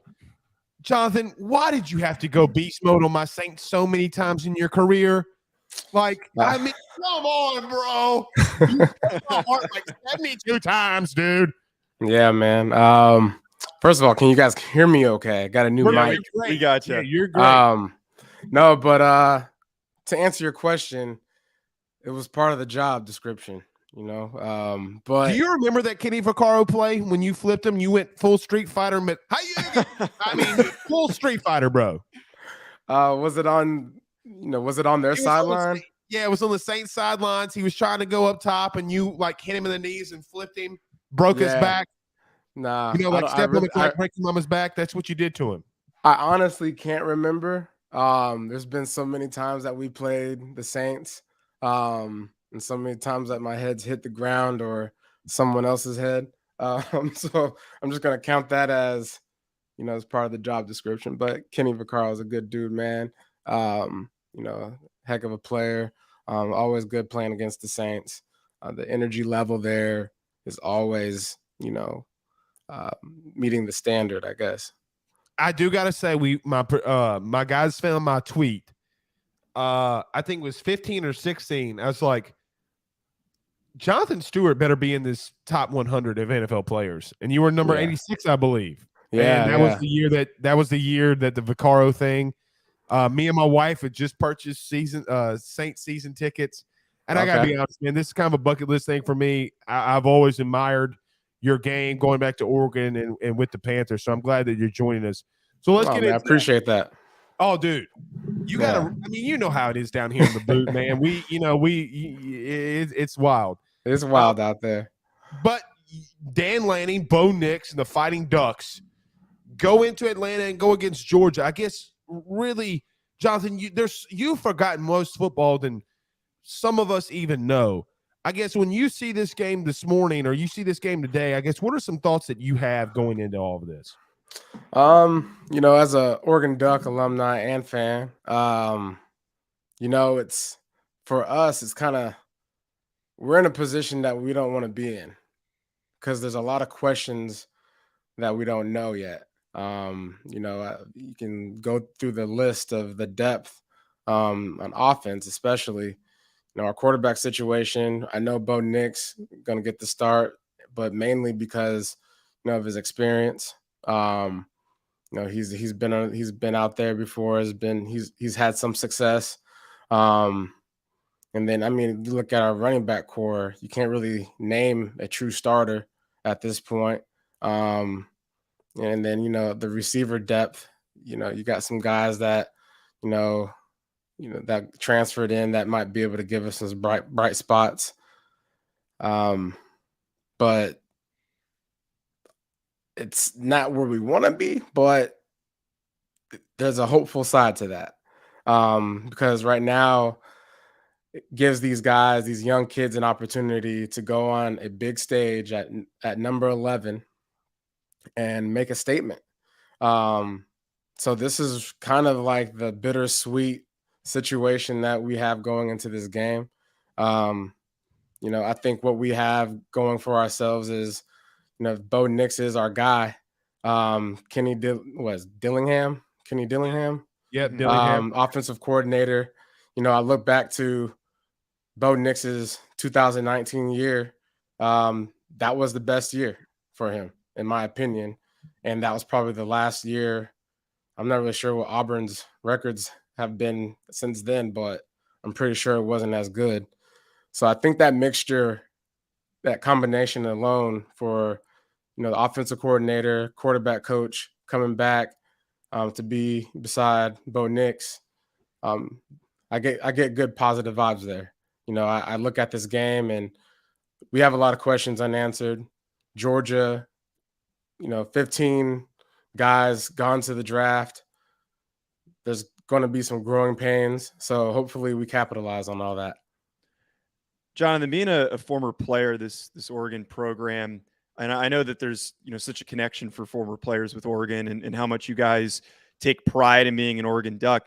When Dan Lanning was hired, he might not have been the first name that was brought up, but what's like the confidence level right now for former players with Dan Lanning? Are you guys really excited that he's the man taking over this job? Oh yeah. I mean, I played 10 years with Thomas Davis and Charles Johnson, two Bulldog alums. I mean, TD drives around black and red cars, probably has like 6 of them. But so, I mean, when we got, Dan Lanning, it's one of those things where you look at a coach and you say, what does a coach actually do? And, him being a defensive coordinator and seeing that Georgia's defense, didn't allow nothing but 8 points a game at one point during the season, I guess, or I guess throughout the whole season. That's a confidence builder like no other. What more can you ask for in a coach is someone that can come in and equip the players enough to go out there and execute. And obviously, he's just a coach. Players got to play, but his record shows that he knows how to reach talent in a way to get these guys to go out there and execute. And so hopefully, the pairing there with, Justin Flo and Noah, those guys should be eating up all the knowledge and information to go out there to be the best they can be. And Justin Flo this year, he stays healthy. He's going to be a freak out there.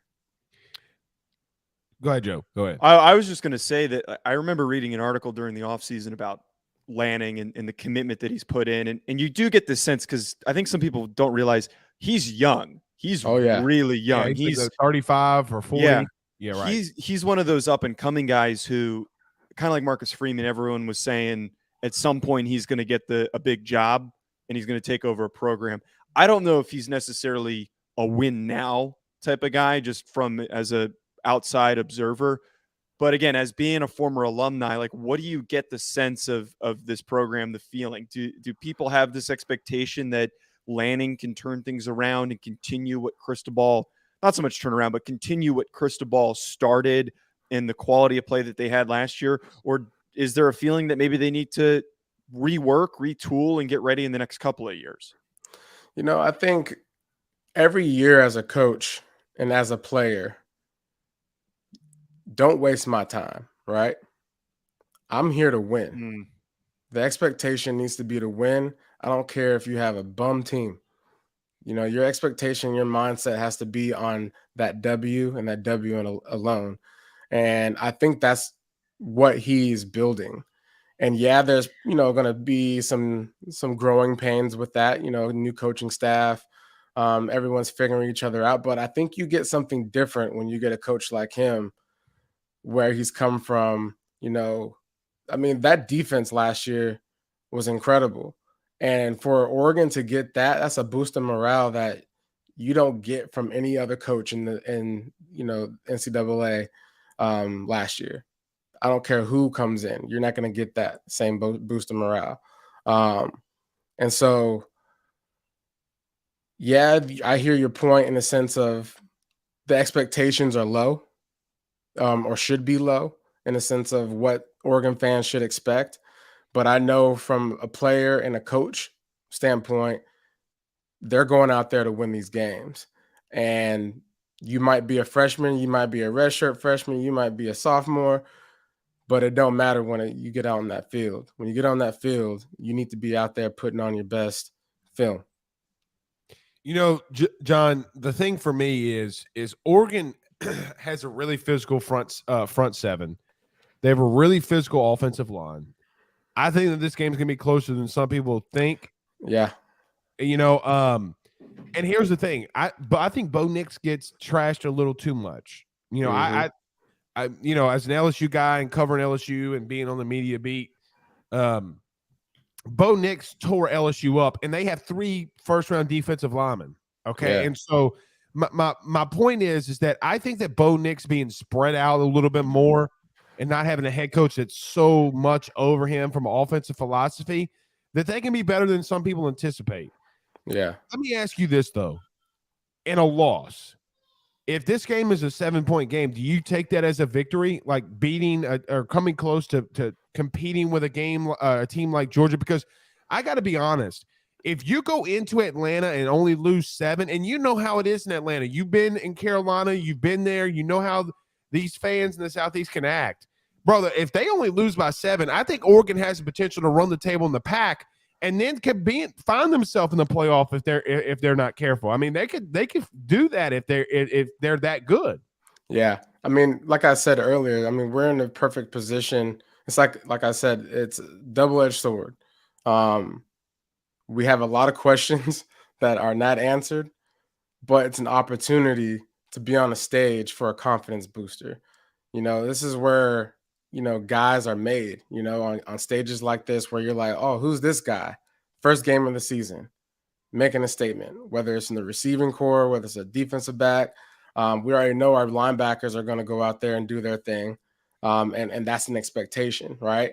So if I'm a player for Oregon Ducks, I know that we're getting national attention. I'm going out there all guns blazing. And, if we come up short, I can take that. But if we get dogged, Pun intended. yeah, exactly. But hopefully we don't get dogged, and I think we're set up. I think this game's set up to where we shouldn't be in a situation where Georgia's just going to come in there and steamroll us. I think we have a defense that's capable of stopping the run. And I think at the end of the day, if you stop the run and make Georgia have to pass the ball, I think, Georgia's quarterback is a game manager at best. And so make him have to make plays. We got a text into the show saying that Sonathan Stewart is going to make a guest appearance and run the football for Oregon. So I don't know if this is facts. Nah. But John, you going to go out there and suit up and get a little 1-2 and man, listen. If I put on some shoulder pads, which, by the way, I wore my Oregon Duck shoulder pads for my whole career, college and really pro. Yeah. I want to ask you about that, being rudely interrupt you. I see LSU guys, Georgia guys, Baylor guys doing that. Why do guys do that? Can you break that down for us? Comfort, man. If it ain't broke, don't fix it. And, I've never had a shoulder injury through my playing days. And so I like to keep it that way. Okay. I feel like linemen don't care about pads. So Blake was an offensive lineman. I was a long snapper. If I didn't have the right pads on, oh my God, I was freaking out. So I totally get that. Because you have to have your motion here. Yeah. Get over Same your thing with body. running backs and receivers. Like, you guys got to be able to move. Linemen are just like, I want to hit. What do I need? I used to put. So this is just me. You remember, Blake, you look like you used to wear a neck roll. I did. Yeah, I did. Yep. Oh, yeah, I God. actually sure did. The old cowboy collar. Yeah. Yeah, I used to. Sweet. Well, I You have look a like really monster, bad, probably. well, dude, I have really bad neck issues. I got a really bad wreck, and so it kind of. I said it protected me. I was like, shit, no, this shit just looks tight. You know, like I look bigger than what I am. You know? Yeah. I get that I'm 6'3", but John, I'm a center. You know, like I got to get all the intimidation I did. I was the great value Walmart brand Jason Kelsey. That's how I used to. That's how I explain myself. But so you were a center. That means that you have some brilliance about you. Your IQ is, up there. He won't admit it, but he does. So, John, this is my thing, and this is why I think that Oregon has potential because I've studied their center a lot. I watch center play a lot. Alex, right? Yeah, he's a player. He's a stud. Yeah. Here's my point on that. John, I'm not as talented as you. I'm not talented as any of these guys that I played against. Okay. We went to Mississippi State and I played Fletcher Cox.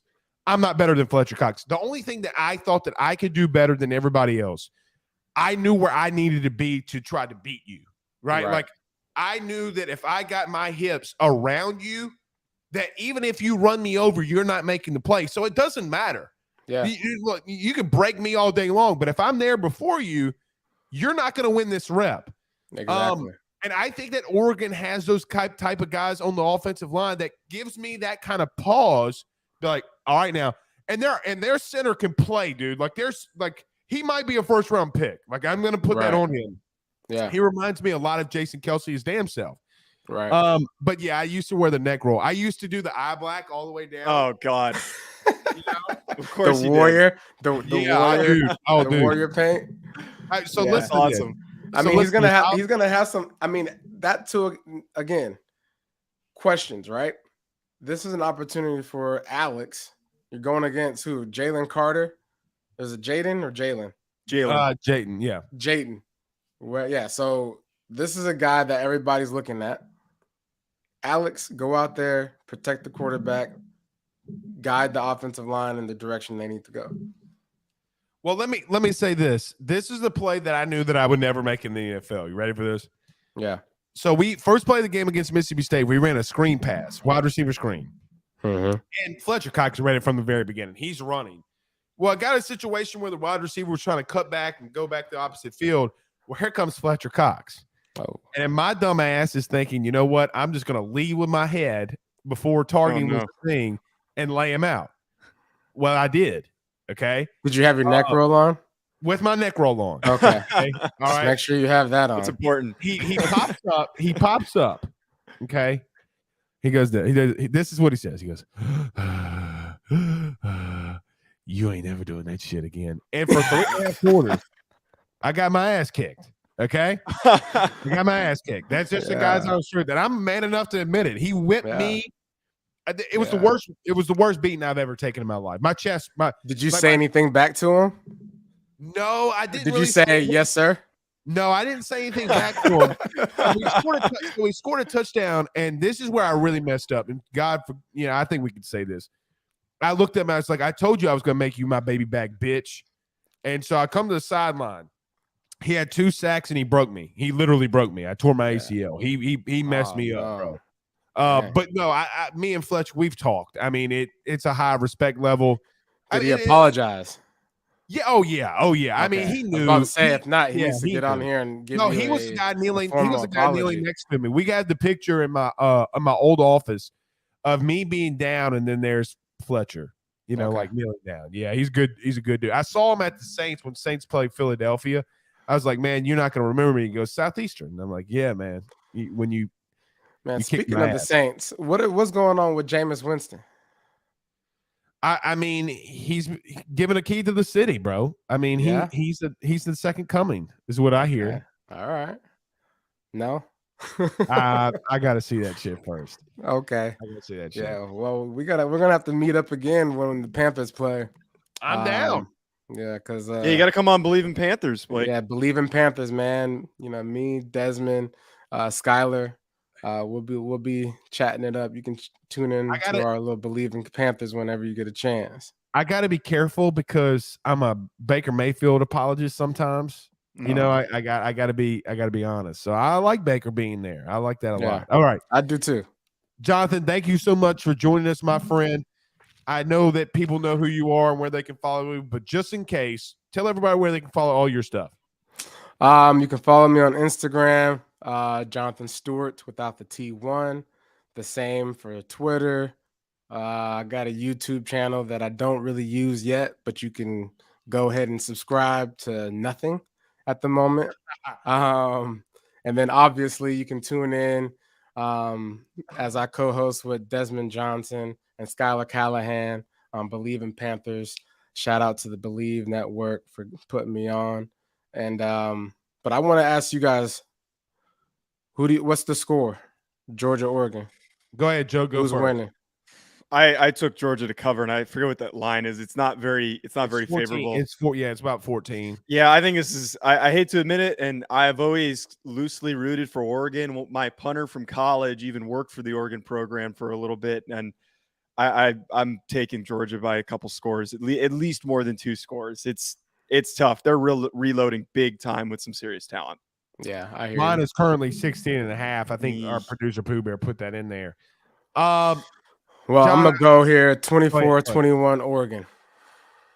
Okay. So when it happens, make sure you shout me out. And, dude, we'll pull the clip. We're clipping this. Right. Yeah, It's going all over social media. I feel like we'll make a kick that matters. We'll miss some. We'll have opportunities that we'll miss, but we'll make one that will matter at the end of the game. I think it's going to be like every Georgia game in the history of Georgia football. In the first half, it's really close. Third quarter, it's kind of close through the third, and then that depth takes over, is my opinion. You know, like I just think that they got too much depth on both lines of scrimmage. I think that it's close to start off, but and this isn't a shot at Dan Lanning or Oregon, but I mean, man, they got 4 running backs that are going to be in the NFL. You know, and so it kind of gets to a point where okay, well, but if we have 2 guys playing linebacker, right, that can eat lunch, that's the matchup to me. Well, I don't think Georgia covers. I think it's going to be a 10-point win, in my opinion. That's what I think. All right. Well, holla at me when y'all wrong. Appreciate y'all. Again, we're clipping that. Yeah, thank you so much, brother. That's Jonathan Stewart that was joining us. All right, let's do this, Joe. Let's go ahead and just wrap this thing up. Great episode 1 of this AYS SEC partnered with Bleav and Bet Online. Joe, so we got about 15 minutes before kickoff. What are you going to do? What you going to do, brother? I'm getting one more coffee in, and then I'm sitting my ass down on my couch until my girlfriend gets over here, and we're going to be watching games all day. I'm going to make my way over to a Notre Dame bar later, and hopefully that's not a depressing trip back after that one. Oh, it's going to be depressing. Come on, man. They're at least going to cover. That's all we need. We at least need like a 1-score loss, and then I'm feeling good about myself and I can sleep tonight. Okay. Well, I'm not going to hurt your hopes on that one, but I do got to say this. Jenna got me pretty trash over here. Like I'm feeling it, dude. You're holding pretty well. I'm not seeing, you're not showing it. How much did you pour? How much tequila did you pour? It seemed like you gave a pretty generous. Oh yeah, halfway. I mean, come on, dude. I mean, come on. I'm not. She said a fingertip. That's why I was doing this. Yeah, I saw you poured half the glass. That thing was all tequila. Yeah, and look, man, I like a good mixed drink. You know, I know some of the guys are always saying, "Well, Blake is this little fruity." I'm going to tell you what kicks this off, dude. This heat from these jalapenos, Jesus Christ, man! Like it. A good spicy marg, man, and like that's like a good. Like midday drink. They're refreshing. I don't know what your thoughts are on spicy drinks, but like I always, I drink Bloody Marys like they're going out of style, brother. I'm definitely getting me one of those. Bloody Mary is great. I hope one of the drinks that Jenna gives us is a Bloody Mary. That would be that'd be a fun thing to make. I do too. The bad thing about drinking this early is I don't know when to stop. You know what I mean? Yeah, you keep going until you fall asleep. That's the only way to do it. My problem with that is there's so many good night games. You know, like I gotta limit myself. Anyway. All right, Joe, this has been fantastic. We'll be doing this every Saturday throughout the season. Yes, sir. It's going to be really fun.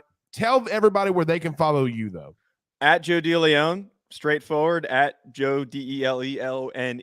And then I do the Bleav in NFL Draft Prospects podcast. Hack City on YouTube built up pretty good following. Probably going to do some type of reaction after the Notre Dame game, depending on what happens and what kind of mental state I'm in. So be sure to check that out. All right, guys, this has been awesome. My name's Blake Ruffino. That's Joe. We'll see y'all next Saturday. I will see you tomorrow morning for the LSU breakdown, and then obviously the post game. But until then, we'll see y'all soon. Y'all have a good day. It's college football, baby. Let's ride.